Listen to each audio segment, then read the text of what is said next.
Les entrepreneurs sont, les entrepreneurs font, les entrepreneurs ont. C'est un peu le message que va nous faire passer James Dillon dans cette nouvelle chronique. Et donc pour cette nouvelle chronique, une nouvelle histoire comme à son habitude. James Dillon, vous nous proposez une chronique intitulée « L'être, le faire ou l'avoir ». 3 postures à maîtriser et vous allez tout nous dire évidemment. Oui, bonjour Thomas.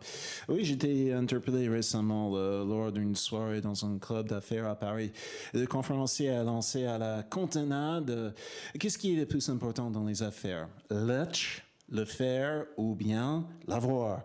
Allez, combien parmi vous privilégient l'être? Le public étant en français, pratiquement toutes les mains se sont levées, ce qui constitue un constat sociologique interpellant en soi. « Et le faire ?» demanda-t-il. C'était comme un réflexe plus fort que moi. J'ai levé la main à mon tour. « Ah, nous voyons bien là qu'il y a un anglo-saxon parmi nous ce soir » annonça l'animateur. Mais personne n'a choisi l'avoir. Pourtant, c'est ce que nous aurons en fin de compte, notamment dans le domaine des affaires, n'est-ce pas? C'est ainsi qu'il s'est lancé dans sa conférence sur l'efficacité commerciale. Très fort, on aurait pu prévoir sa chute. Malgré cette démonstration, je ne suis pas convaincu que ce soit l'avoir, le résultat immédiat qui nous porte. Certes, dans un contexte commercial, je reconnais l'importance et la satisfaction d'avoir été réglé après une transaction, mais c'est un peu éphémère. L'argent est avant tout une monnaie d'échange et l'avoir est souvent associé à l'accaparement et l'avidité.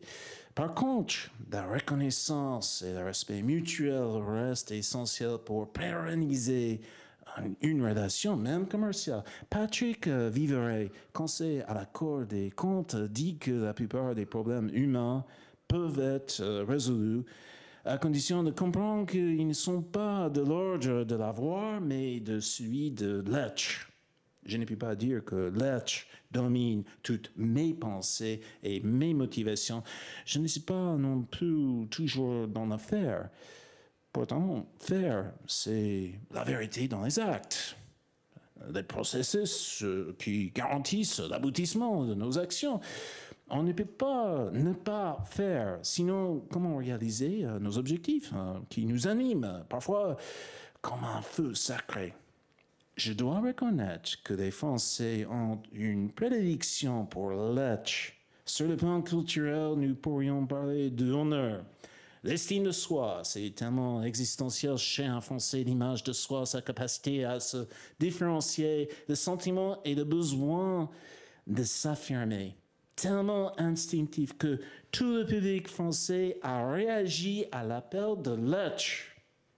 Pour nous, entrepreneurs, la vérité et la conclusion de ce jeu sémantique entre l'être, le faire et l'avoir serait de reconnaître que nous avons besoin de réussir dans les affaires, de pratiquer ces 3 attitudes à dose variable, ainsi que d'une interaction dynamique entre elles.